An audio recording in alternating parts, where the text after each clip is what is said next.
dia, todos e todas, quem está presente aqui no auditório, quem está pelo streaming. Meu nome é Winston, trabalho no CETIC, e eu vou fazer uma apresentação sobre o cenário da inclusão digital no Brasil. A gente dividiu o tempo desse workshop em... A gente tem 1h30, né? A gente está um pouco atrasado, mas a gente tem 1h30. Eu vou falar por volta de 30 minutos, a Juliana mais 30 minutos, e a gente abre para a plateia, para a participação remota, se tiver, para poder trocar para poder ter um pouco de tempo para a discussão, né? Então, rapidamente, esse é um guia do que eu vou falar, né? Então, eu vou falar sobre o que é o CETIC, vou dividir a fala sobre os números da TIC domicílios entre os indicadores domiciliares, né? Então, a questão do acesso à internet nos domicílios, sempre enfatizando a questão das desigualdades, né? Sempre enfatizando quais são as variáveis que auxiliam a compreensão das desigualdades. Depois, então, nesse sentido, eu vou falar sobre desigualdade socioeconômica e a questão das áreas urbanas e rurais e o efeito geográfico, né? Depois eu vou falar sobre as pessoas, né, os usuários de internet, e aí outras variáveis começam a entrar em cena para descrever esse cenário, ainda mantendo uma lógica de desigualdade. Então, eu vou falar um pouco sobre a variável de faixa etária e vou fazer um parênteses sobre a mensuração de cor e raça. Por último, vou mencionar um pouco do telefone celular e da questão da internet do telefone celular, que tem sido o grande destaque dessa pesquisa nos últimos anos. Então, caso alguém cochile, é isso aqui que eu vou falar. Então, esse aqui é o guia do que vai ser dito agora. Tá? Então, começando sobre o CETIC. O CETIC é um departamento dentro do NIC-BR, responsável pela produção de indicadores, né, de produção de estatística. Essas são as pesquisas do CETIC, né? A TIC Domicílios já existe desde 2005, além da TIC Empresas, né? São pesquisas feitas anualmente desde 2005. A pesquisa de TIC Educação é uma pesquisa em escolas, que acontece desde 2010. A pesquisa OSFIO é uma pesquisa com organizações sem fins lucrativos. A Kids Online, saúde, provedores, governo eletrônico, telecentros. Então, vejam que tem todo um portfólio de pesquisas, cada uma aprofundando na sua temática, na sua população-alvo, todas, sempre que possível, alinhadas ou seguindo, ou às vezes até indo um pouco além das referências metodológicas internacionais. No caso da TIC Domicílios, essa referência é dada pela ITU, e o objetivo dessa mensuração é dialogar com políticas públicas e com as metas, né, que são estabelecidas em âmbito internacional. Ontem, numa das mesas, falou-se sobre os objetivos de desenvolvimento sustentável, né? Então, de certa forma, a ideia é que as pesquisas consigam dialogar e oferecer indicadores para a gente saber, bom, essas metas que os governos têm que cumprir, a gente está indo bem, a gente está longe, o que precisa ser feito, etc., né? Então, o objetivo de toda essa produção é dialogar com toda a lógica de políticas públicas e também tem um diálogo e uma ênfase também em estimular o uso na academia, né? Então, a gente também faz bastante acordo de cooperação com acadêmicos para que eles possam, inclusive, ter acesso a microdado e produzir com base nisso, etc. Entrando especificamente na questão da TIC Domicílios, então, tem que apontar para lá. A TIC Domicílios é uma pesquisa amostral que vai a todo o país, áreas urbanas e rurais. Em 2014, ela foi a 350 municípios, então é um espalhamento bastante grande, uma amostra que chega perto dos 20 mil domicílios entrevistados. São entrevistas presenciais, a gente não pode fazer esse tipo de coleta pela web ou por telefone, porque a gente tem que chegar em todo tipo de domicílio, inclusive aqueles que não têm telefone e aqueles que não têm internet, né? Então, a gente tem que fazer uma pesquisa presencial, um questionário estruturado. A gente contrata uma empresa que faz essa coleta. E o período de campo ele acaba sendo no segundo semestre e o início do ano seguinte. Então, por isso que eu estou mostrando dados de 2014. Os dados de 2015 nós vamos lançar em questão de uns 2 meses. A gente consegue divulgar o dado da pesquisa do ano anterior, né? Então, os dados que vocês estão vendo aqui ainda são os de 2014, mas, de certa forma, é possível extrair bastante coisa em termos de tendência, ou de como eu tinha falado no início, dos padrões de desigualdade que afetam a inclusão no Brasil. Esse primeiro slide, ele mostra, são 3 gráficos, mas e esse padrão vai se repetir, então eu vou explicar o que está acontecendo aqui, né? O primeiro gráfico do lado esquerdo, ele mostra a proporção de domicílios com acesso à internet sobre o total dos domicílios brasileiros, né? Então, vejam que em 2008 eram 18% de domicílios com acesso à internet, e em 2014 são 50%. Né? Então, é inegável que existe um efeito de um crescimento no acesso à internet no Brasil, só que esse crescimento, historicamente, vem associado a padrões de desigualdade persistentes, que são os gráficos que estão do lado direito do slide. Vejam em cima as diferenças por classe socioeconômica. Então, enquanto as classes A e B têm penetração de acesso à internet da ordem de 80% a 90%, na classe C, apenas em 2014, a gente começa a chegar perto da metade. E a classe C ela é muito numerosa, mais da metade dos domicílios são de classe C, por isso que a classe C se assemelha tanto ao padrão da média, né? Então, se o total está chegando agora nos 50%, a classe C está em 48%, e as duas curvas são bem parecidas. Classe D e E, então, um domicílio de classe D e E é até difícil que ele tenha a internet, porque muito provavelmente ele vai ter outros itens que vão fazer com que ele mude de classe, inclusive. Então, essa é uma primeira mensagem.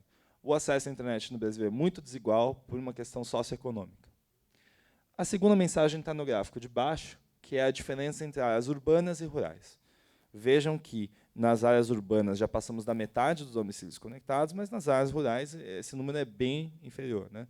Então, 1 em cada 5 domicílios já é rural, com acesso à internet. Então, essa é uma segunda mensagem. O acesso à internet nos domicílios brasileiros é bastante desigual por uma questão geográfica, né? Por uma questão dependendo de se você está num setor urbano ou num setor rural. Indo para um outro nível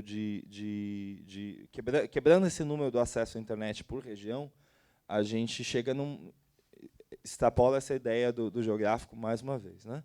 Então, enquanto no norte, por exemplo, cerca de 1/3 dos domicílios estão conectados, no sudeste a proporção é de 60%. Então, 3 em cada 5 estão conectados.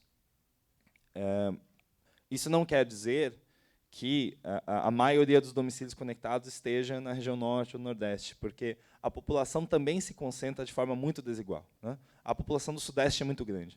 Então, o volume de domicílios não conectados no sudeste é o maior de todos, por mais que, paradoxalmente, seja a região com a maior penetração. A gente sempre tem que pensar, eu faço essa ressalva, porque a gente sempre fala, porque o sudeste tem a maior penetração, então todo mundo acha que na região sudeste quase todo mundo tem internet. Só que, se você for ver o volume de domicílios desconectados, principalmente são as periferias, são os municípios pequenos, né? Na região sudeste, isso representa muita gente. Então, se você for pensar em termos de oferta de serviço, em termos de política pública, não é só uma questão de levar cabo para a Amazônia, mas também é isso, mas também tem uma questão das periferias, uma questão dos municípios menores, etc., né? Uma outra questão é que eu estou falando sobre domicílio com acesso à internet, e eu ainda não qualifiquei que internet é essa. Que internet é essa que chega nos domicílios? E é isso que está na outra metade do slide. Vejam que a gente pergunta para as pessoas o tipo de conexão que ela tem, né? E aí, cerca de 2/3 diz que tem uma banda larga fixa, né? 1 em cada 4 vai ter uma banda larga móvel, que são aqueles modems 3G, ou mesmo a conexão do celular, se o respondente considerar que aquele celular serve para conectar ao domicílio. Ainda tem gente que tem conexão de escada, e tem uma parcela da população que simplesmente não consegue dialogar sobre esse tipo de assunto. Ele não consegue, não sabe, não sei do que você está falando. Eu pago o fulano, ou o provedor tal. Ele não tem ele não consegue, e a gente se esforça muito para obter essa variável de alguma forma. A gente dá explicações sobre o que são os determinados itens, e ele não consegue responder. E isso é muito comum, tanto em tipo de conexão quanto em velocidade. Eu destaquei aqui para vocês que cerca de 1/3 dos domicílios tem velocidade até 2 MB, mas a verdade é que, se você consultar a tabela que está no site, você vai ver que tem uma proporção muito grande de respondentes que não sabem a velocidade que contrata. E isso também é uma questão, né? A gente está fazendo pesquisa lá na ponta, perguntando para as pessoas, mas alguns assuntos, por mais que a gente tenha uma demanda urgente de informação, a gente esbarra também numa limitação do que o respondente é capaz de informar, né?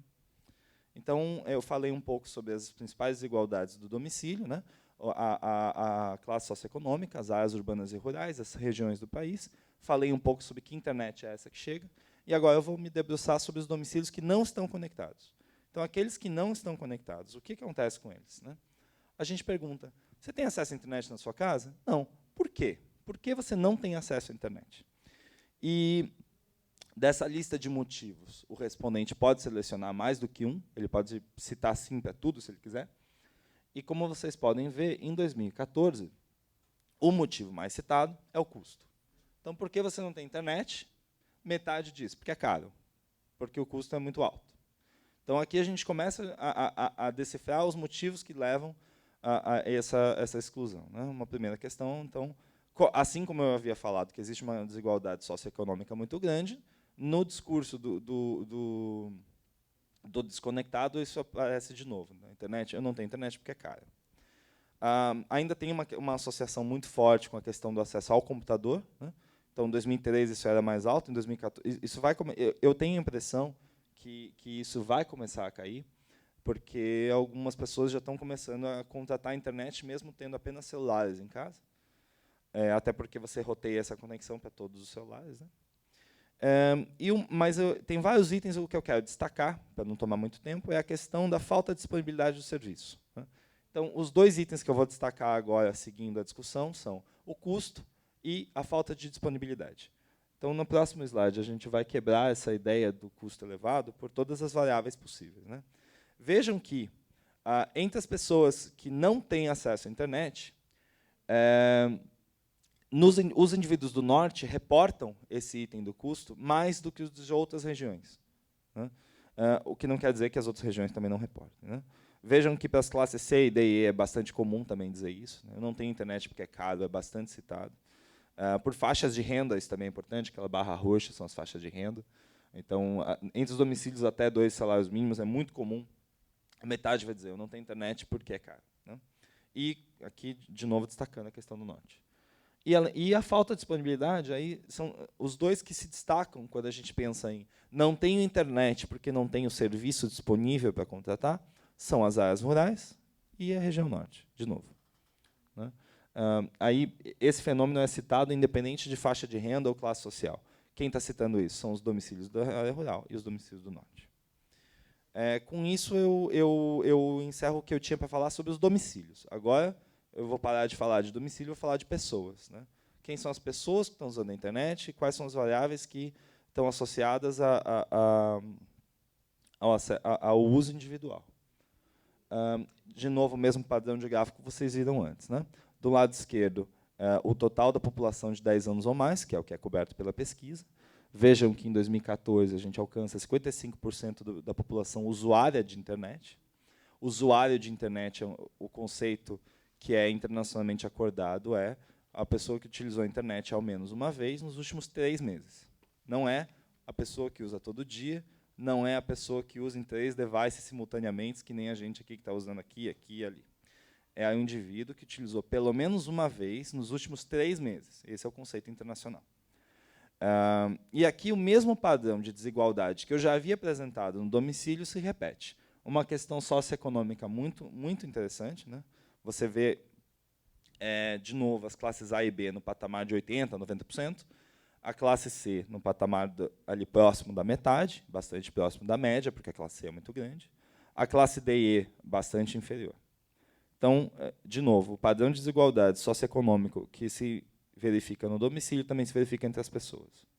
Além disso, a questão geográfica se repete também, né? Então, existe uma questão socioeconômica, existe uma questão geográfica quando a gente pensa em desigualdade do uso da internet. Só que, quando a gente olha para pessoas, outras variáveis aparecem. E eu quero chamar a atenção aqui para a variável faixa etária. Vejam essas barrinhas amarelas aí, espero que dê para ver direito para vocês aí.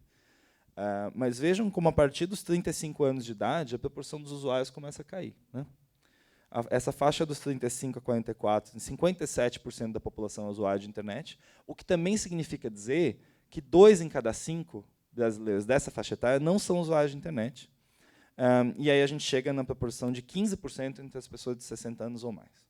Tem gente que gosta de falar dos 60 anos ou mais, tem gente que gosta de falar do 45 a 59, porque vai dizer que eles ainda fazem parte da força de trabalho.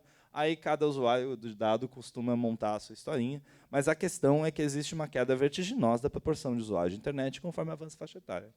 É essa a mensagem, né? Então, além do que eu já falei sobre socioeconômico, geográfico, tem também uma questão de faixa etária. Eu também poderia passar um tempo falando sobre aquela variável de ocupação, né, PEA, não PEA, mas para esse fórum aqui a gente quis separar uma outra variável que a gente não costuma a trabalhar nas análises, mas que a gente está fazendo um esforço de começar a investigar, analisar e, inclusive, abrir. Mas, antes de entrar nela, eu preciso fazer um parênteses metodológico. Parênteses metodológico.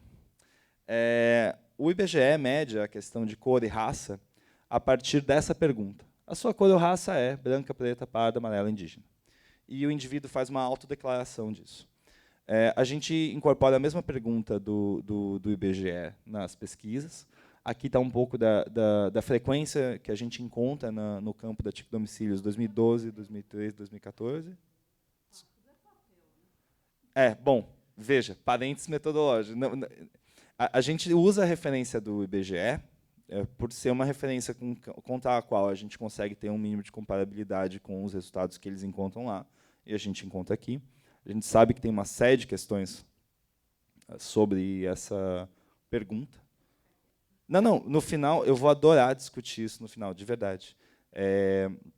Porque a gente sabe que isso tem muitas questões associadas, inclusive, né?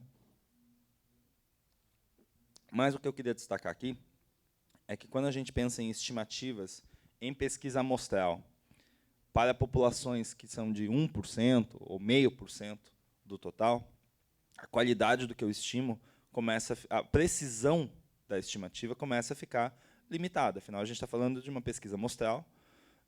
São populações escassas, né? Esse é o termo que os estatísticos utilizam. São populações que são difíceis de encontrar. E, com a técnica de amostragem que eu realizo, vai ser complicado achar essa população. E eu trouxe aqui também o tamanho da amostra para vocês terem uma ideia, né? Enquanto no Brasil tem mais de 60 milhões de domicílios, que é o que o censo mede, numa pesquisa amostral com cerca de 20 mil domicílios, fica difícil eu gerar estimativas precisas para essas populações. Então, esse é o parênteses metodológico que eu queria fazer antes de entrar nos resultados por cor e raça. Vamos lá. Eu trouxe 2 indicadores quebrados por essa variável. O primeiro indicador é o indicador de usuários de internet. Vejam que a proporção dos usuários brancos está num patamar acima dos usuários que se declaram, das pessoas que se declaram pretos e pardos. E, como eu havia mencionado, tanto para amarelos quanto para indígenas, a gente tem um erro associado muito, muito grande. Ainda assim, eu escolhi mostrar essas variáveis, mesmo sabendo que o erro é maior. A gente optou por mostrar tudo e fazer a ressalva de que os erros são grandes, né? Então, mais uma variável possível de analisar ou de contar uma narrativa de desigualdade dentro dos dados dessa pesquisa seria essa variável de cor e raça, por mais que a gente tenha várias questões sobre como se mede isso, né? E um outro indicador em que esse padrão também se repete é o indicador de frequência de uso. No caso aqui, eu peguei a categoria uso diário, as pessoas que dizem que usam a internet diariamente.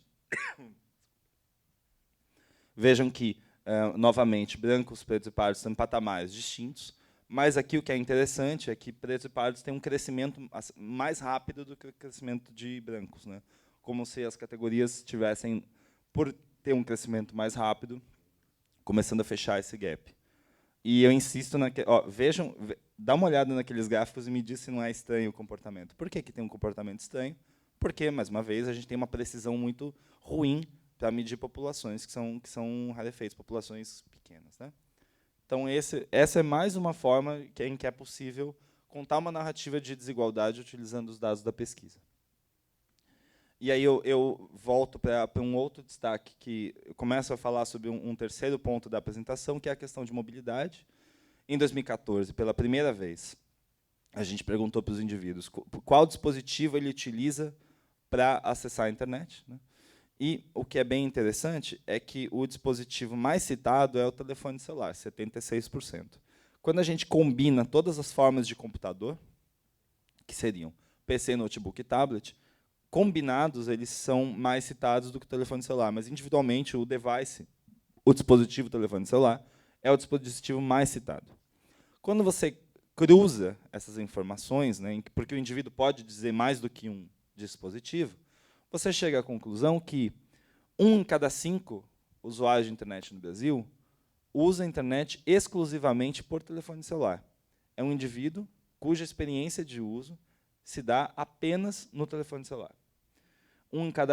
Aproximadamente 1 em cada 4 é apenas computador, ele não tem experiência móvel.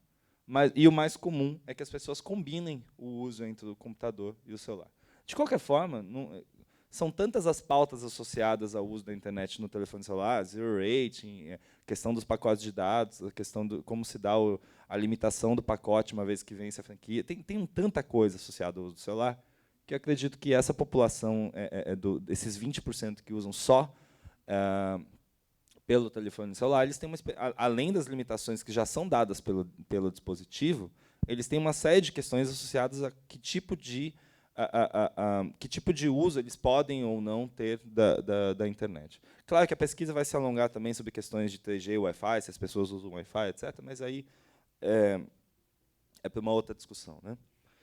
Também acho que é bacana lembrar que, apesar de termos mais chips do que pessoas no Brasil, não é todo mundo que usa telefone celular. Quando a gente pergunta para as pessoas se elas utilizam telefone celular, tem gente que ainda diz não. Então tem que tomar cuidado com essa ideia de que tem mais celular do que gente. São dados distintos, né? Uma coisa são os dados que são coletados junto às empresas, são dados registros administrativos. Outra coisa são dados de pesquisa que são aplicados lá na ponta e que você pergunta para a pessoa se ela usa celular e ela diz não. Desculpa. Nem a água está resolvendo minha garganta hoje. Isso é culpa da banda de ontem, eu diria.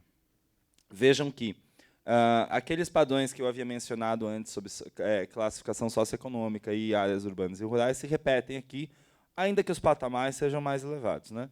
2/3 dos indivíduos de classe D e E dizem utilizar telefone celular, o que também significa que 1/3 dos indivíduos de classe D e E não usa telefone celular. Eu estou falando de uso, não de posse. A pesquisa também tem um indicador de posse. E em área rural, 1/4 dos indivíduos que vivem em área rural não utilizam telefone celular. Mas o indicador que mais tem chamado a atenção da pesquisa, o que a gente tem mais trabalhado quando dissemina os dados, é esse indicador aqui, que é uma curva bastante interessante. Eu me lembro quando eu trabalhava com o Juca, que está ali na plateia, que ele falava, caramba, esse indicador não cresce, por que o uso da internet celular não cresce? Que coisa, o que acontece, etc.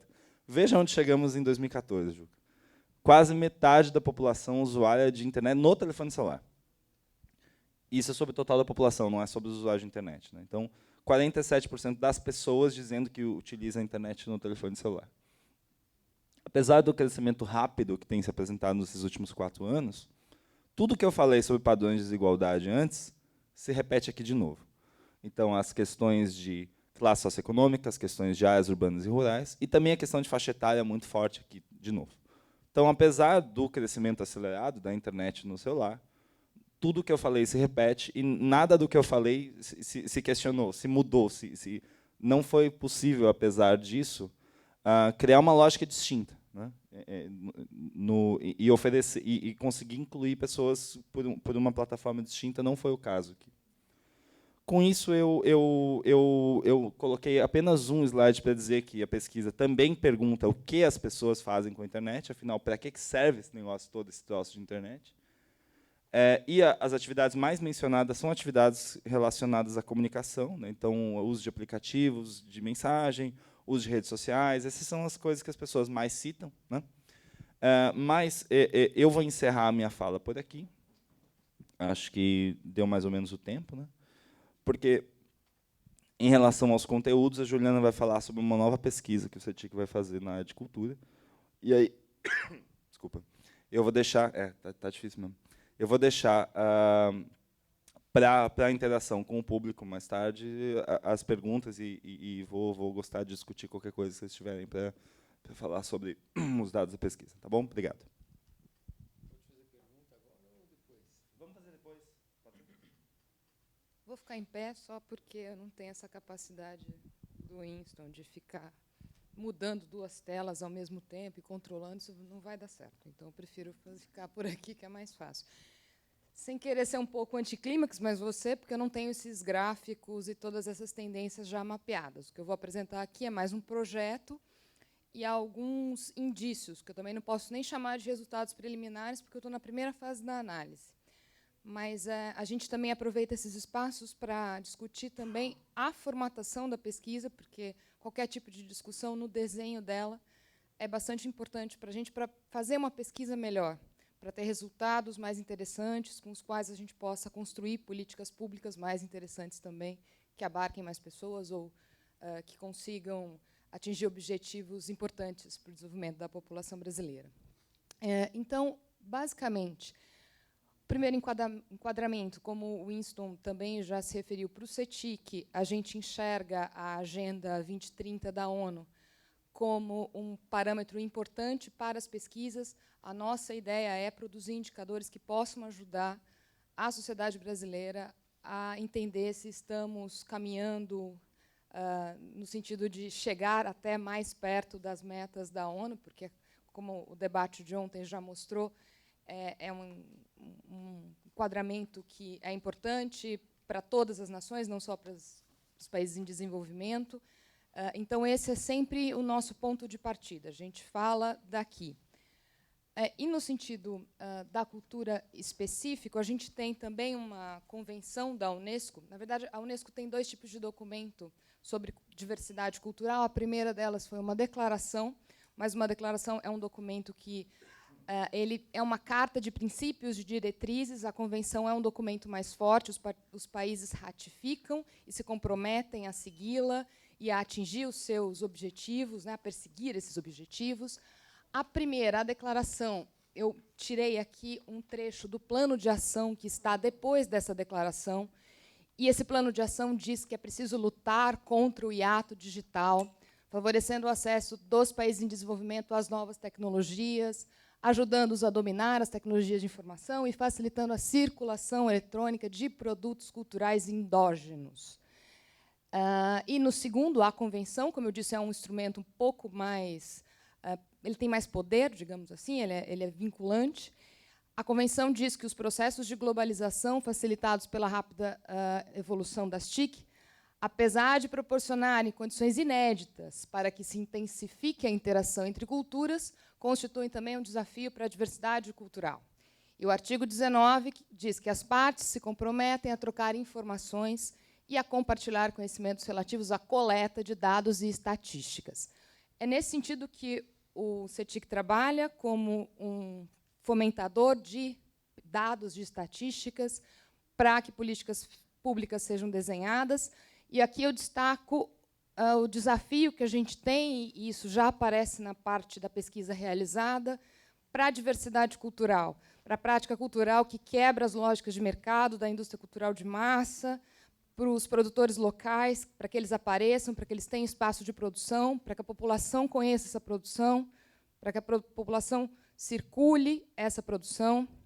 E é nesse sentido que a Convenção trabalha, e é por isso que a gente destaca esses documentos aqui, porque essa é a base da nossa pesquisa, é essa a ideia final dela, para que a gente contribua para que isso aconteça, que a gente consiga fazer que a produção cultural interna e a diversidade da produção cultural mundial sobreviva, apesar das lógicas de produção que nós sabemos regem a produção cultural pela internet.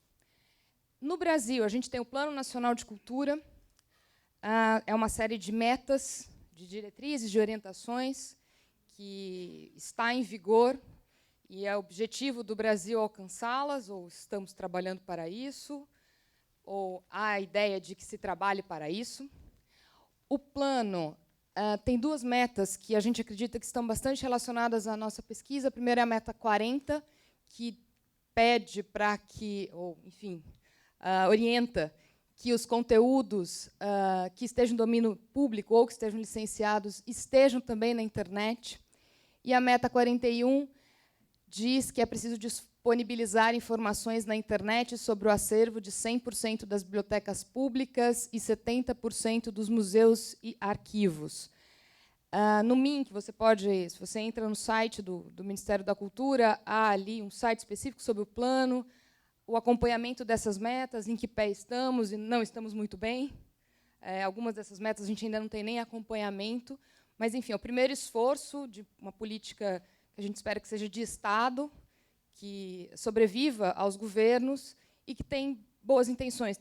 As metas são bastante interessantes, e essas duas metas que nos concernem são importantes para direcionar a nossa pesquisa, mas ainda estamos muito longe delas. E, a partir desses enquadramentos, o CETIC desenha a pesquisa, então, de TIC Cultura. Quais os objetivos da pesquisa? As nossas perguntas. A primeira delas, investigar o uso das TICs nas organizações culturais. Eu estou pensando em equipamento cultural tradicional. Nesse primeiro momento, a gente não pensa em falar com os produtores, mas pensar mesmo em espaços, em organizações públicas e privadas. É um recorte, não é... Enfim, toda a cultura ela pode ser entendida como um sistema mundo ou como um setor cultural. A gente já faz o primeiro recorte, a gente pensa em setor cultural, e dentro desse recorte de setor cultural, a gente faz um novo recorte. É o que é possível fazer para a pesquisa continuar. Então, a gente está pensando, e já começa a trabalhar nesse sentido, em falar com as bibliotecas, com os cinemas, com os teatros, com os museus, com os arquivos, e vamos fazer uma pesquisa quantitativa amostral, a exemplo do que é feita na TIC Domicílios, claro, muito menor, por telefone. E nossa preocupação é perguntar sobre 3 pontos: a infraestrutura das TIC, o uso da tecnologia para a gestão por essas organizações, a relação com o público, espaços de comunicação, venda de ingressos, coisas assim, a digitalização de acervos e também a preocupação com a formação de acervos digitais, se é um dos objetivos desses equipamentos culturais. Essa é a primeira fase da pesquisa. A segunda vai ser, aí sim, uma pesquisa quantitativa com a população. No entanto, a pesquisa já começou com a população do ponto de vista qualitativo. A gente fez uma primeira investigação com grupos de discussão. Isso eu vou mostrar mais à frente, vai ser publicado em breve. Então, essa parte já foi feita, eu vou falar um pouquinho melhor sobre ela. Mas depois dessa primeira fase das organizações culturais, a gente também vai falar com as pessoas por meio da TIC Domicílios. A gente vai incluir um modo de cultura na TIC Domicílios, seguindo os mesmos padrões metodológicos que o Winston já apresentou aqui. E aí a gente vai perguntar sobre acessos a esses conteúdos culturais e os usos que as pessoas fazem deles. E aí, sim, vai ser quantitativo por questionário. Mas, antes disso, o CETIC já vinha, como o Winston mostrou no último slide dele, já vinha produzindo alguns dados sobre consumo cultural. Também pensando na TIC Domicílios, a gente vê que assistir a vídeos, também como o Winston demonstrou em relação ao acesso à internet, ou ao uso que se faz dele, também desce com a idade. Assistir a vídeos na internet é uma atividade mais frequente entre crianças, 10 anos, e jovens, 10 a 15, 16 a 24. Isso aqui. E depois vai caindo. Em relação aos mais velhos, assistem menos. Download de músicas é algo semelhante, com a diferença que os adolescentes, 10 a 15, fazem um pouco menos do que os jovens. Esse é o grande grupo de destaque no download de músicas. Aqui, é claro, se a gente for analisar por que as crianças aqui, 10 a 15, fazem menos, isso tem a ver também com o acesso que elas têm ao maior controle. As crianças têm mais controle por meio dos pais, ou às vezes não sabem fazer isso, não dominam essa tecnologia. A gente acha que não, que as crianças todas nascem sabendo, mas a minha vida antes do CETIC, eu fiz mestrado e doutorado com crianças. E isso também é uma das grandes falácias, as grandes verdades universais que não são assim. Nem todas as crianças conseguem dominar as tecnologias como os nossos irmãos ou os amigos dos nossos filhos, ou os nossos filhos. As crianças de classe média e classe alta têm uma característica. As crianças de classe baixa, que, por vezes, têm acesso a um celular apenas, nem sempre sabem como fazer isso. Elas, às vezes, não têm como fazer porque não têm acesso a algo que lhes possibilite fazer o download. Enfim, são uma série de questões aqui que aparecem nessa faixa etária, mas o importante é, de novo, ver o movimento. Os mais jovens fazem mais, os mais velhos fazem menos. A mesma coisa com postar conteúdo próprio. E essa pergunta também, o postar conteúdo próprio, ela também pode ser entendida de vários motivos, por vários ângulos, né? O que a pessoa considera conteúdo próprio nesse caso. Fotos, textos, o post do Facebook. A gente pensa que as pessoas estão imaginando essas coisas quando respondem a essa pergunta. Então, essa relação do consumidor, que hoje também é produtor, é preciso também ser tensionada, ela tem que ser discutida. O que é esse conteúdo próprio para as pessoas, né? O pensamento, a reflexão que elas fazem ao postar esse conteúdo próprio, o que elas querem com isso. É toda uma questão que vai aparecer depois na nossa pesquisa. Também pensando no que já é feito pelo CETIC hoje, a pesquisa TIC Kids Online, que entrevista crianças de 9 a 17 anos, também traz algumas das atividades que elas fazem online. Então, é como se eu estivesse fazendo um recorte naquele grupo maior. Não é, a gente entrevista, inclusive, crianças mais novas do que são entrevistadas da Domicílios, com 9 anos. Mas é como se estivesse olhando para isso por meio de uma lupa. E aí, aqui é uma porcentagem, quem ouve música na internet, 50% dos de 9 a 17. Não são todos, são 50. Assistiu a vídeos, por exemplo, no YouTube, 48. Postou fotos, vídeos ou músicas em redes sociais ou em mensagens instantâneas, 43.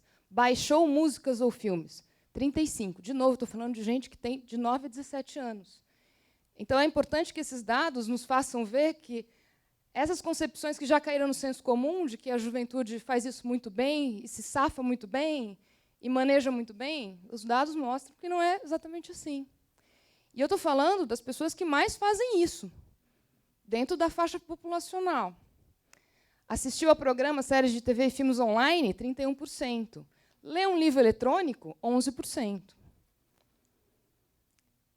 Então, eu volto, a partir de todo esse enquadramento, e também depois dos objetivos da pesquisa e de traçar o panorama geral do que a gente pretende fazer, eu volto aqui para o que já foi feito, que é a parte qualitativa da pesquisa. Foram 24 grupos de foco, grupos focais, realizados nas 5 regiões do país, com diferentes faixas etárias, os mais novos, 16 a 7, 22 a 26, 30 a 40, 45 a 60. De níveis educacionais diferentes, até o ensino médio, educação superior, com status socioeconômico diferente também, e em localizações diferentes. Dentro das regiões, a gente entende que não é a mesma coisa fazer uma pesquisa em Manaus ou numa cidade ribeirinha. São coisas que não vão nos dar os mesmos dados. É por isso que a gente fez em 3 regiões: capital, interior próximo, ou seja, cidades mais próximas das capitais, e interior distante, cidades ainda mais longes. Isso já foi feito, está em fase de análise. Neste ano, a gente vai fazer agora, de novo, eu aperto onde eu não devo apertar. De novo, a gente vai fazer aqui a abordagem quantitativa com as organizações ainda neste ano, e, no ano que vem, a gente trabalha com o Winston na Domicílios, pensando no módulo de cultura. Também pensando no desenho da pesquisa, isso também é prática corrente no CETIC. A gente sempre tenta fazer pesquisas de maneira mais articulada possível. Então, a gente envolve um grupo de especialistas em 2 fases da pesquisa. A primeira é no planejamento dela, na abordagem inicial do tema, na formulação do questionário, e, em segundo, na análise dos resultados. E a gente tenta fazer que esse grupo seja o mais diverso possível. A gente primeiro chama organizações governamentais internacionais, o MINC, o IBGE, o IBRAM, a Unesco, organizações da sociedade civil, o ITS, que está aqui presente em várias apresentações, o pessoal do Internet Lab, a academia, a USP, a FGV, entre outros. Como é que a gente tentou desenhar esse questionário da pesquisa qualitativa? A gente pensou em cultura a partir de 4 dimensões, também dialogando um pouco com o que o MINC fez no Plano Nacional de Cultura, mas indo um pouco além. A gente pensou numa dimensão de acesso. E quais eram as nossas perguntas de investigação? O que a gente queria saber das pessoas? Qual o papel exercido pela internet no acesso amplo de bens e conteúdos culturais? Quer dizer, a internet facilita esse acesso? Sob quais condições a internet se apresenta como um local de consumo de cultura? O que faz as pessoas consumirem cultura pela internet ou não? O que faz preferirem consumirem pela internet, ou online ou offline? A dimensão da diversidade. Como eu disse, a convenção é um instrumento importante para a gente. Como a internet influencia na diversidade dos conteúdos consumidos, quais as estratégias utilizadas para acessar os conteúdos online ou offline? A dimensão econômica, as estratégias utilizadas para adquirir ou não conteúdos culturais na internet, as percepções sobre os conteúdos pagos e gratuitos online. E a dimensão criativa, ou simbólica, de que forma os indivíduos percebem a internet como um espaço para a criação de conteúdos culturais e compartilhamento de informações culturais, e onde compartilham essa produção. Ou seja, a gente parte daquele enquadramento da Convenção, da preocupação com a diversidade, da preocupação com a circulação da produção cultural nacional e também da produção cultural diversa ou diversificada internacional, e traduz isso em pesquisas para a população. Ops, caiu ali. A economia dos sistemas devia estar... Não, a economia do sistema está no lugar certo, mas primeiro foram as respostas. Esse slide mostra as respostas que a gente encontrou. Então, a primeira delas seria os acessos. Isso eu chamei de indícios porque não é ainda uma análise sistematizada, mas foi uma primeira leitura, uma primeira análise que a gente fez desses 24 grupos de discussão. São discussões durante 2 horas, em que a gente propõe uma série de perguntas. Não são feitas aquelas perguntas que eu descrevi agora há pouco, mas um questionário que tende a ser uma reprodução de um bate-papo, então você faz as pessoas conversarem entre elas, essa é a metodologia. E o que a gente vê em termos de acesso? Que a internet desempenha um papel fundamental no acesso à cultura, mas os meios tradicionais resistem, sobretudo nas áreas periféricas. O que a gente pode dizer? Que, por vezes, o jovem da periferia de São Paulo e de uma cidade distante de Recife, em Pernambuco, tem comportamentos similares, que é muito diferente do jovem que está em São Paulo, por exemplo. Isso também acontece com os adultos. A internet é importante? Sim, ela é importante, mas ela não substitui os demais. Então, por exemplo, ouvir música. Se eu estou em casa e sou um jovem da periferia ou sou um jovem de uma cidade distante, no interior do Nordeste, eu, por vezes, vou ouvir a música no rádio. Rádio, eu quero dizer aparelho rádio. Porque é mais fácil estar ali do lado, é só eu ligar, e eu vou deixar o meu celular para ouvir música quando eu estou em trânsito. E eu não vou fazer download de músicas no meu celular, porque meu celular, às vezes, não tem capacidade para isso. Eu também não tenho Wi-Fi em casa. Então, por vezes, eu troco músicas, arquivo com o meu amigo, e faço, assim, o meu acervo de músicas e escuto offline no trânsito. E, por outro lado, as pessoas também, às vezes, pagam para ouvir, para baixar uma música, se desejam muito e não conseguem outras formas, ou não sabem outras formas de consegui-la. Estou pensando mesmo em, às vezes, download ilegal. A pessoa, às vezes, não sabe fazer isso e gostaria de fazer, mas não faz. São só exemplos de situações que tensionam bastante o que a gente acredita que acontece, o modo como a pessoa consome cultura. Ou seja, as coisas se convivem, e as estratégias são de acordo com capacidade, acesso financeiro, o recurso financeiro, a forma como as pessoas conseguem ou não ter acesso a esse conteúdo no seu orçamento. Eu consigo gastar dinheiro com isso ou não? Em termos de diversidade, que é um pouco que eu já estava falando, mas vai um pouco além. Por exemplo, a dupla tela, que também é algo bastante discutido hoje. As pessoas fazem várias coisas ao mesmo tempo, usam diferentes telas. O que a gente percebe é que a dupla tela, num primeiro momento, aparece como uma alternativa, às vezes, ao melhor aparelho da casa, ou seja, a tela maior, a TV. Aí eu vou para o celular, porque o meu pai está usando a TV, então eu quero ver aquele programa, aí eu vou para o celular. Nem sempre eu acho que aquela tela do celular é a melhor opção, tem gente que acha que sim, mas muitas vezes é opção, uma forma de continuar vendo. Ou seja, não quer dizer que as pessoas estão sempre, ao mesmo tempo, vendo todas as telas. Às vezes é uma questão de oportunidade. Eu posso ver ali e não posso ver em outro lugar. Na economia, a tendência é buscar conteúdo gratuito, mas não quer dizer que as pessoas não paguem para ter acesso à cultura. Há sempre um pensamento do custo-benefício. Eu gosto muito disso, eu quero ter, não tem outro jeito de ter, então, eventualmente, eu pago. Eu procuro sempre não pagar, isso é verdade. É uma tendência que se estabelece.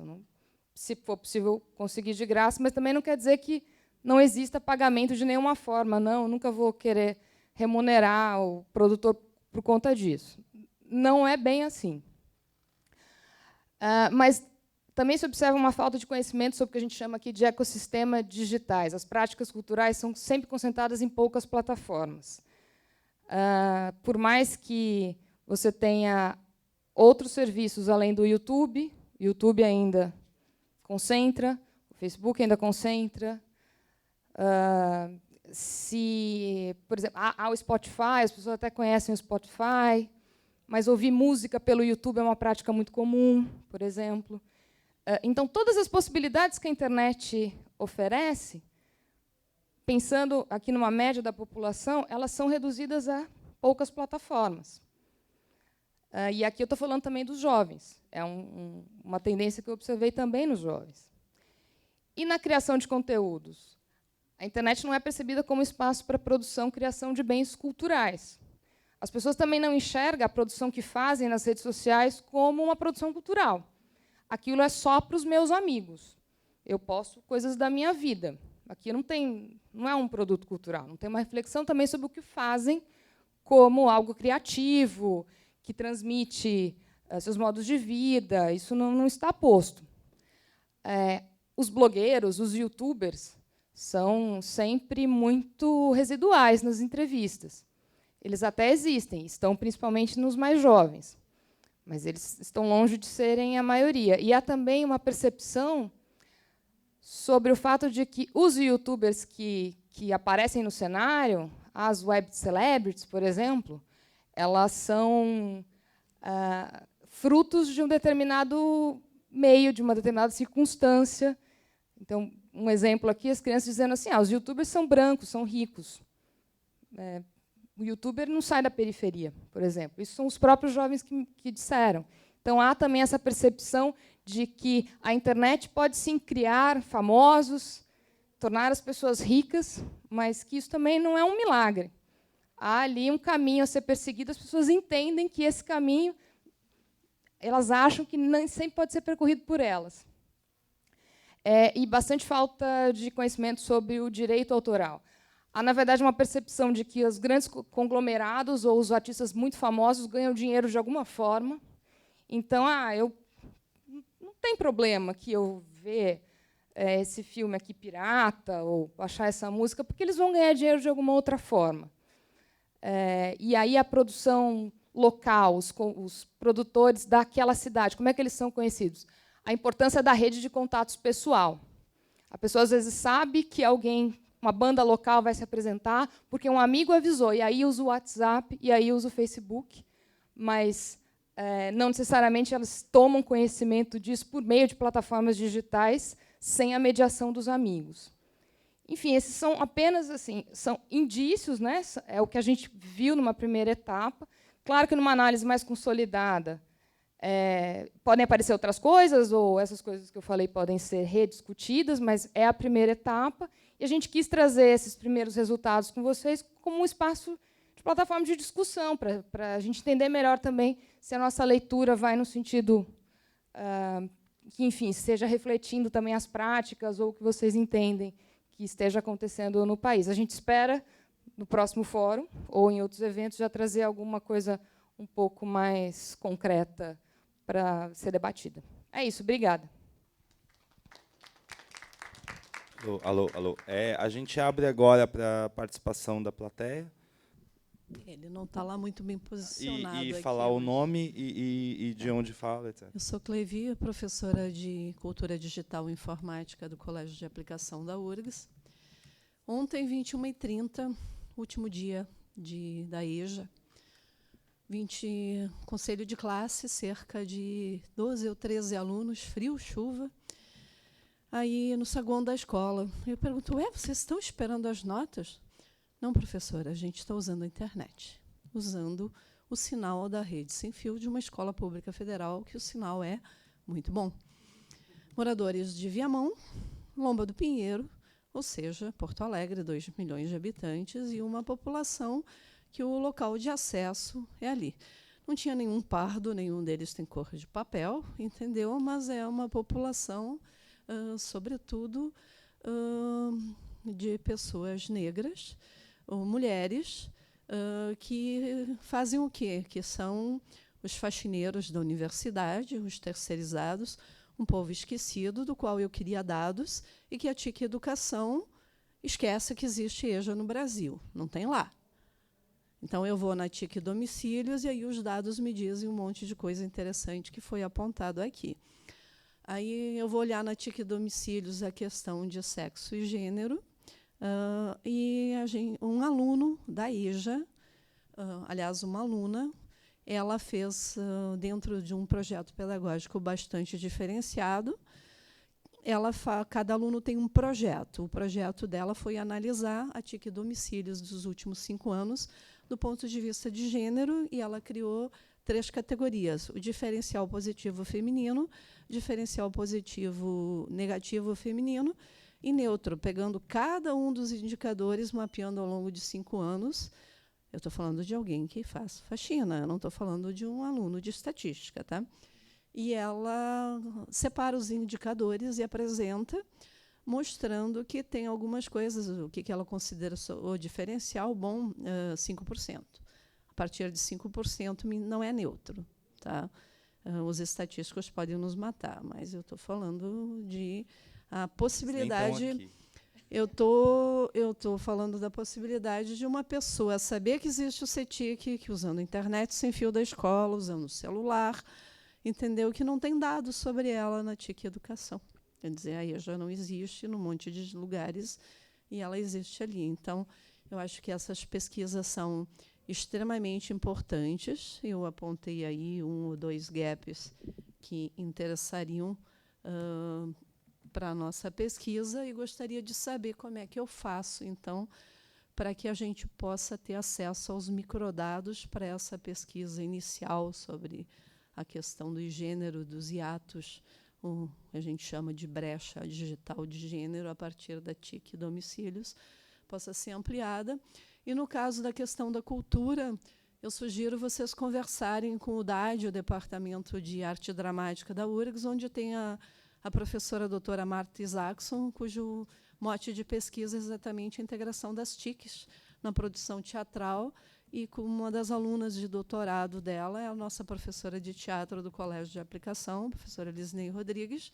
Os alunos da EJA do Colégio de Aplicação fazem vídeo, fazem radionovela, etc., fazem produções culturais que estão na internet, e alguns deles dizem assim, quer dizer que eu também posso ser youtuber? Eu disse, sim, você pode. Agora você já tem uma instrumentalização básica para começar. Desculpe falar demais.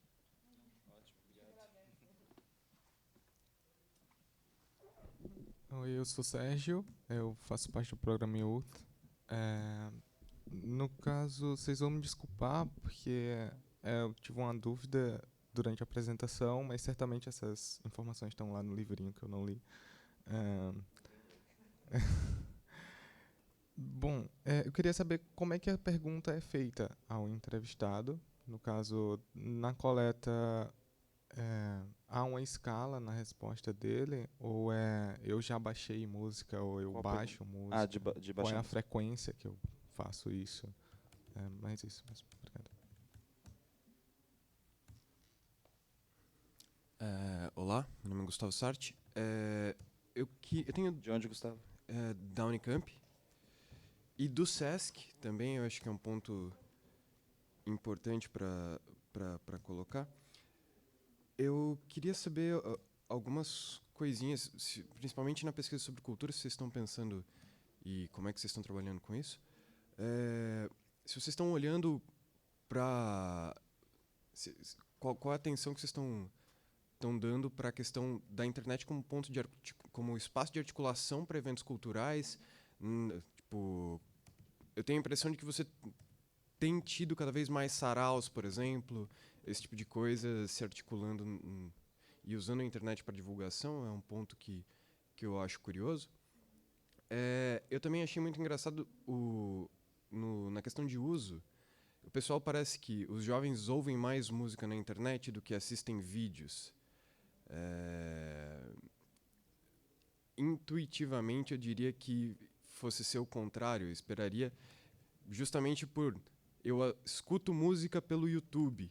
E isso leva a uma consideração de que eu não estou vendo vídeo, mas estou ouvindo música. Eu queria se desse para vocês explicarem um pouco melhor como é que como é que você chega nesse dado, né, para a gente entender um pouquinho só. E, por fim, boa sorte com essa coisa dos aparelhos culturais, porque hoje em dia a gente está numa situação que é terrível.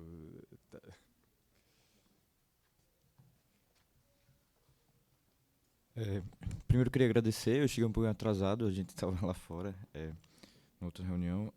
André, do Observatório da Juventude. Eu fiquei com a dúvida, eu vi que da parte que eu acompanhei, teve uma menção sobre a questão de uma certa desconhecimento sobre o que seria o direito autoral e como é que ele funcionaria. Na trilha sobre bens culturais a gente teve uma grande confusão sobre o que seria o direito autoral e tal. Isso tomou grande tempo, mas um dos pontos que a gente tocou nesse grande imbróglio que teve nessa questão foi justamente o processo educativo do que seria o direito autoral. Isso se daria tanto para o leigo quanto para o técnico. Eu queria saber se vocês teriam algum dado sobre esse funcionamento. Eu fiquei muito curioso sobre isso, já pensando em o que eu gosto de fazer com as TICs, como eu tenho lá em casa, é tentar pegar o dado de vocês já para tentar uma aplicação prática, tentar pegar esse indicativo e transformar ele em ação. Então eu queria saber como é que funciona esse contexto, porque vocês estão com dados iniciais, mas se já existe alguma coisa mais bem acabada nesse sentido, essa percepção sobre esse direito autoral. Porque eu disse que, para a juventude, essa negação do direito autoral ela é completamente, na verdade, não é negação no sentido de eu sei que ele existe e eu nego. Para boa parte da juventude, ela é invisibilidade total. O paradigma já chegou nesse sentido, né? Então, seria mais ou menos isso. Obrigado.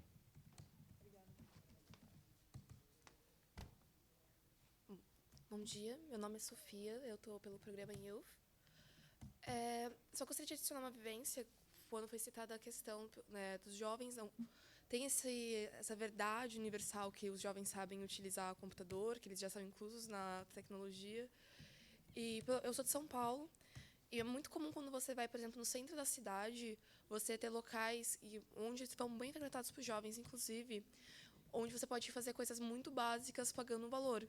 Você pode pagar R$10 para alguém te baixar uma música. Você pode pagar um valor determinado para alguém te criar um e-mail ou para fazer a porcaria de um currículo. Uma coisa que são coisas muito pequenas que realmente para essas pessoas são coisas difíceis, porque elas não tiveram uma inclusão, ou elas estão tendo uma inclusão, estão dando... é fornecido internet para elas, é fornecido tecnologia móvel, celular ou notebook. Mas as pessoas não têm ainda uma estruturação, uma educação, como de fato aquilo pode ser utilizado como instrumento para fazer alguma coisa de fato. Falar que a internet ou a rede é um meio de conhecimento, é um acesso ao conhecimento, é um discurso muito bonito, se você sabe como utilizar. E eu fiquei pensando nisso, só para complementar a questão do Sérgio, como vocês escolhem as pessoas que são entrevistadas, são pesquisadas? Obrigada.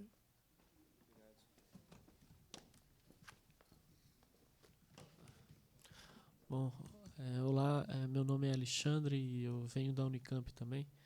E lá eu tenho a oportunidade de ajudar num projeto musical que tem na cidade, né? E a gente usa bastante a internet, principalmente o Facebook, como espaço para circulação e divulgação do evento, né?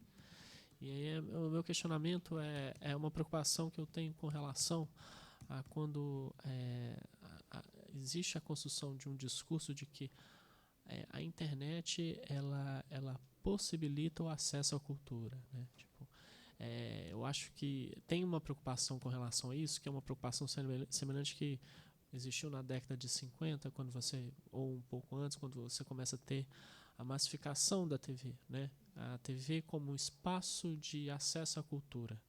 A TV ela foi responsável pelo surgimento de mais um campo de ação para ação cultural, né? A internet acaba sendo também, né? Então a internet, ela possivelmente ela vai possibilitar o desenvolvimento de novos campos culturais, né? E aí, claro, você mesmo falou, mas a ideia de que não substitui, né, os outros campos culturais que existem, como teatro, dança, música, né? E aí uma preocupação que eu tenho é como se dá essa circulação, né? Como se dá a construção desse discurso, né? Porque pode ser que se torne uma coisa muito comum, principalmente a redução de incentivos culturais, né, com o argumento de que não, de que pela internet isso já facilita, né? Então pode ser que a construção desse discurso ajude a uma preguiça, né, em termos de incentivo à cultura, né? E então como que o CETIC trabalha, pensa sobre isso, né? Pensa em construir esse tipo de discurso, né? Porque claro, é importante a internet como um espaço para acesso a informações culturais, né? E o desenvolvimento de novas possibilidades culturais, né? Mas também esse outro lado, né? Ele ajuda na diversidade, no saber de diversas culturas, de diversas formas culturais, mas ele também pode criar uma barreira para o desenvolvimento ou a continuidade de outros espaços, né? Então, no caso, por exemplo, a música, a questão do direito autoral, né? Você tem essa questão de que de certa forma isso pode prejudicar um pouco o artista, mas até que ponto prejudica, até que ponto ajuda na circulação, por exemplo, pequenos artistas que talvez não teriam espaço midiático, com a internet conseguem, né? Então como ter a preocupação também de não construir um discurso de que a internet está possibilitando o acesso à cultura, né? Então como fazer isso também?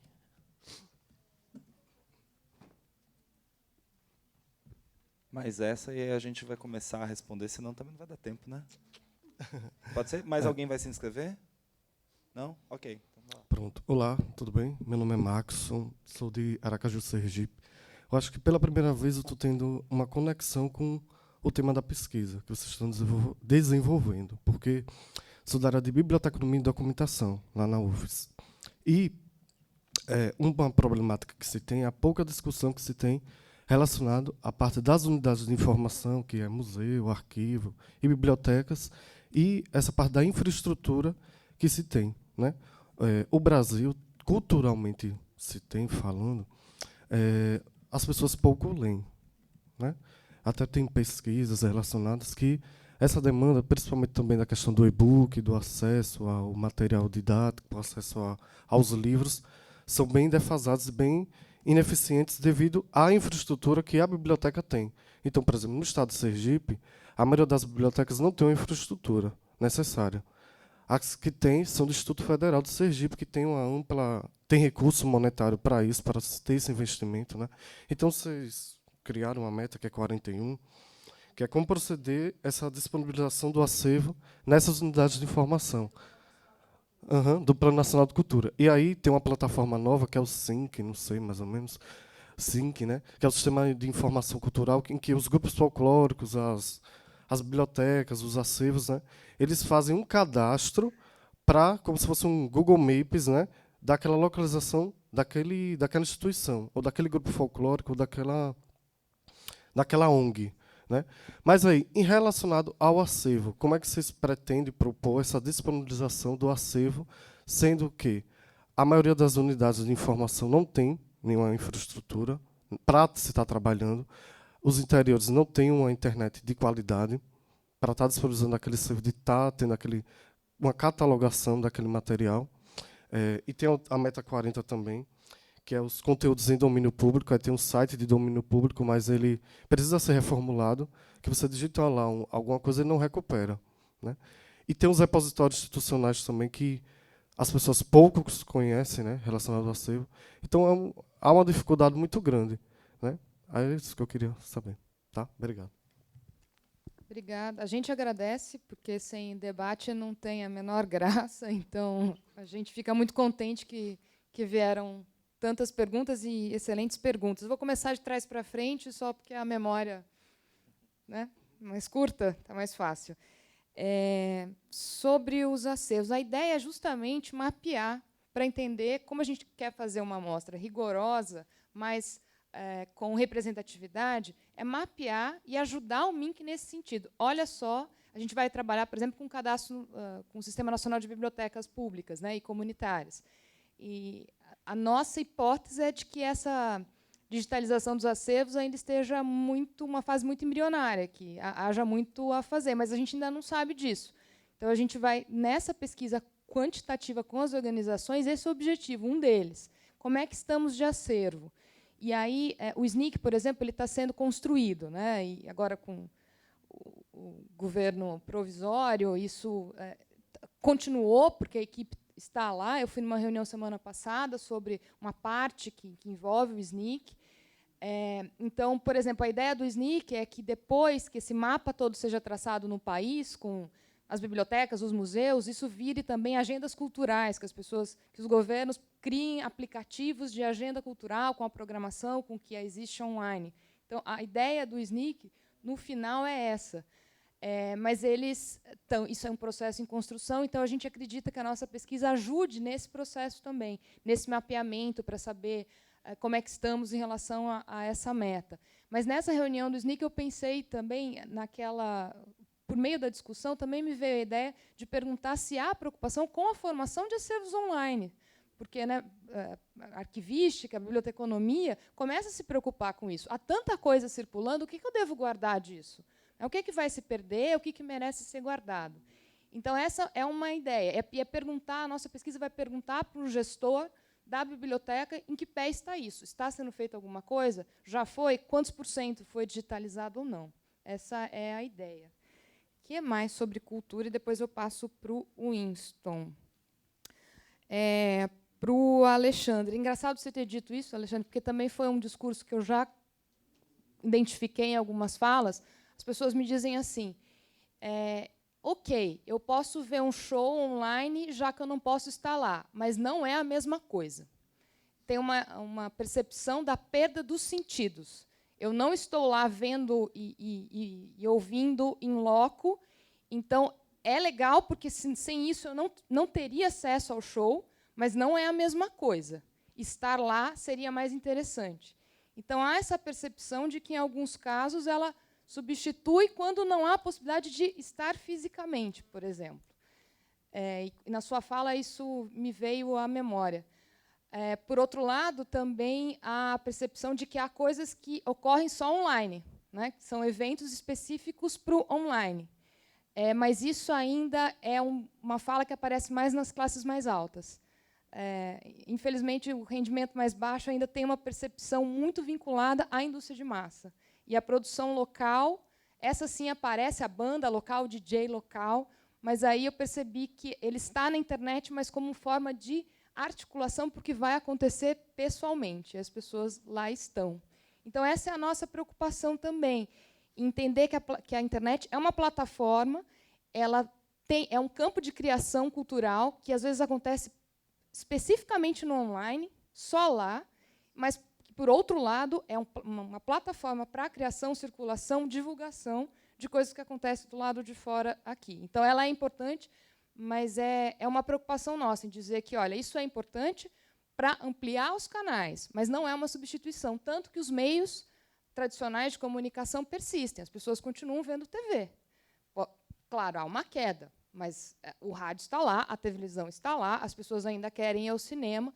Há uma mudança? Há, mas não há uma substituição total. Há ainda a percepção que determinadas coisas acontecem ali e que são mais interessantes, que a tela do cinema é maior que a tela do meu computador.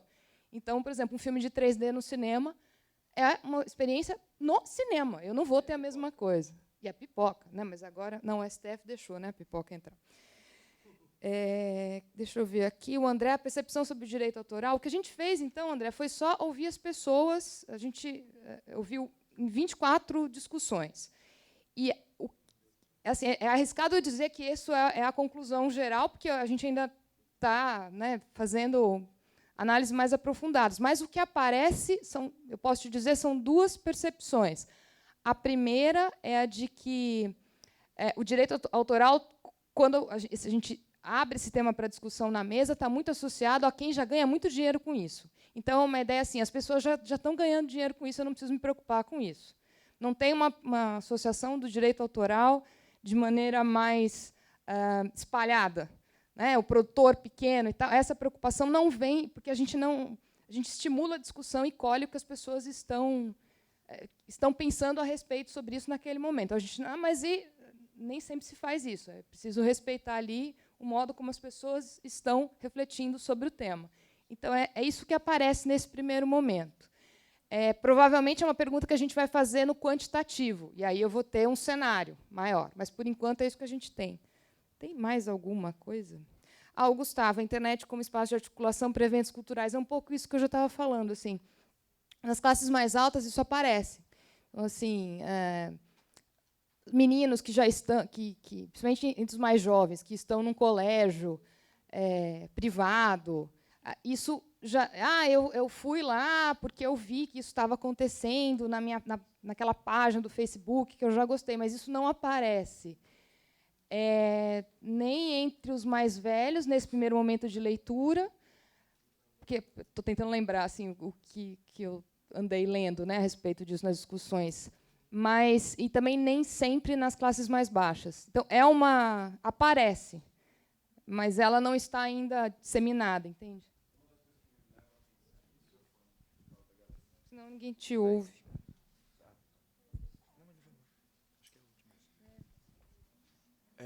É que uma das coisas que me leva a pensar nisso também é a questão de articulação de movimentos sociais. Você pega pessoal saindo na rua para manifestar, pessoal saindo na rua para ocupar a escola. Quer dizer, saindo na rua para ocupar a escola não, né? Indo para a escola para ocupar a escola. Mas se organizando e, em alguma medida, a gente acaba podendo considerar esses espaços como espaços de cultura. Não sei, não é muito ortodoxo pensar dessa forma, mas talvez seja um ponto a se levar em consideração. É mais por isso que eu estou pensando, sabe? Nem tanto do tipo, vou fazer uma peça, chega aí, pessoal, necessariamente. Ou, vamos fazer um cinema na praça ou qualquer coisa do gênero. Esses outros espaços de cultura que não são... que às vezes ficam um pouco alijados da cultura tradicional. Né? Eu entendo. Isso que aparece. Eu acho que o que apareceu assim nessa primeira lembrança é mais a internet como espaço de combinação. Vamos combinar tal data para fazer tal coisa, mas não articulação de movimento mais organizado, sabe? Isso não apareceu, mas também a gente não fez perguntas específicas sobre isso. A gente estava interessado em outras coisas. Mas pode ser que apareça numa segunda análise e também pode ser que a gente pergunte mais sobre isso nas próximas edições da pesquisa. Acho que agora o Winston consegue. Consegue? Consegue. Não, eu já anotei aqui para deixar. Consegue no tempo. Professor, eu perdi seu nome. Clevir. Eu achei incrível o relato que você fez sobre o uso que a aluna do EJA fez, e eu queria até ver se a gente consegue... Eu queria conhecer essa pessoa. Acho que a gente precisava valorizar o uso que as pessoas fazem dos dados, inclusive o uso fora desse uso da academia, ou esse uso que a gente idealizado, né, de que os gestores públicos vão utilizar dados para fazer políticas públicas, blá blá blá. E acho que esse tipo de relato que você faz me toca muito. E eu queria de alguma forma conseguir entrar em contato com essa pessoa e a gente pensar numa forma de tornar isso público, até como incentivo de que as pessoas utilizem esses dados. Esses dados não são baratos e dão um trabalho para fazer. Então, toda vez que eu ouço um relato sobre alguém utilizando, eu fico muito feliz. Então, só para registrar isso. Eu não queria perder contato contigo. Você ainda tem contato com essa aluna? Sim. Ótimo, ótimo. Foi ontem o trabalho. Foi ontem? Cara, que judiação. Se soubesse, eu tinha ido lá ver. Sérgio, pergunta sobre downloads de músicas.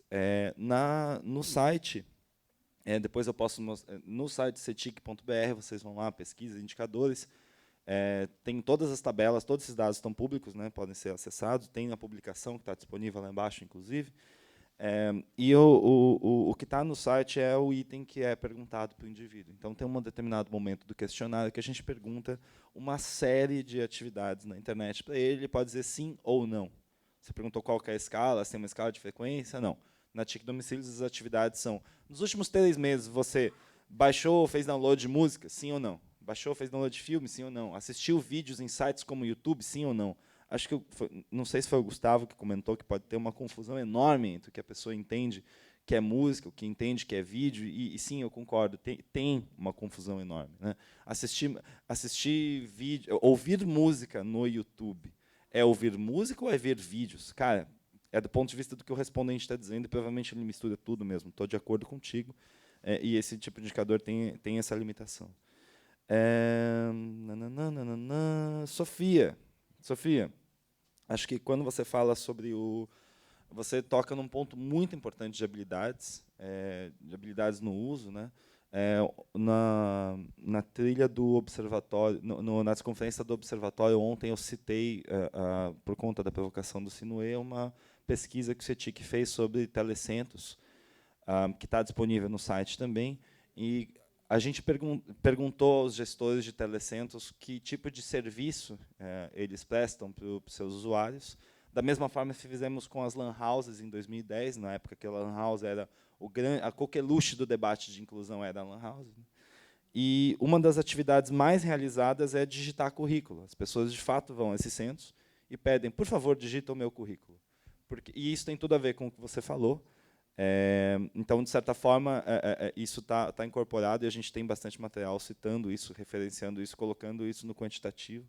E concordo contigo, eu acho que outras trilhas que a gente viu aqui no fórum, inclusive a trilha de inclusão no primeiro dia, falou-se muito sobre inclusão, não é só acesso.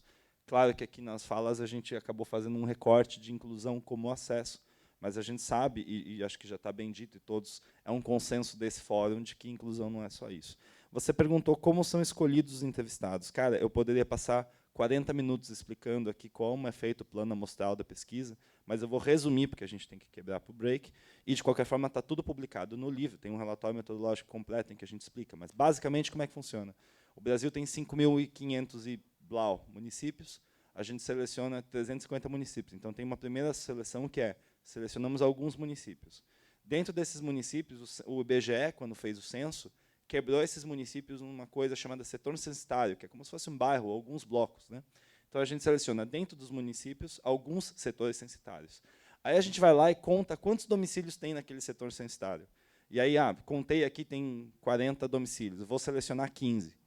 Então, isso é uma técnica que se chama fazer um plano amostral por estágios. O primeiro estágio é o município, segundo estágio, o setor censitário, terceiro estágio, o domicílio. Selecionei o domicílio, vou lá, pergunto sobre o domicílio, se ele tem computador, internet, etc. E aí eu seleciono um morador aleatório dentro daquele domicílio. Com isso, eu garanto o que, em teoria estatística, se chama que eu garanto o controle da probabilidade de seleção de cada etapa, e por isso essa pesquisa se diz uma pesquisa probabilística. Eu tenho noção de qual é a probabilidade de seleção de cada etapa, e por isso eu posso fazer todas as teorias estatísticas se aplicam porque eu tenho controle da probabilidade de seleção. Pronto, é isso. Mas depois, se quiser, a gente pode falar mais sobre isso, porque senão a galera vai dormir antes do break. Deixa eu ver, acho que o Alexandre você já respondeu, né? E o Max já respondeu. Eu queria... Oi? Microfone. Desculpa, o que eu perdi? Você vai fazer uma pergunta? Vamos lá. Enquanto não tirarem a gente daqui, eu fico aqui. Meu nome é Esther, eu vim pelo Youth. E eu queria saber, assim, você falou que os dados geram um custo e vocês tiveram muito custo com isso. Como vocês estão disponibilizando esses dados? Vocês estão dando acesso já aos dados brutos? Tem alguma iniciativa nesse sentido? E como a gente pode consumir? Ótimo, isso me lembra que alguém já citou isso e eu perdi de responder. Obrigado, Esther. Bom, em termos de disseminação, o que a gente tem hoje todos esses dados estão disponíveis no site para consulta de tabelas estáticas. Tem um portal de visualização que você pode montar gráficos da forma que você achar mais conveniente, né? Então, essas duas formas estão online.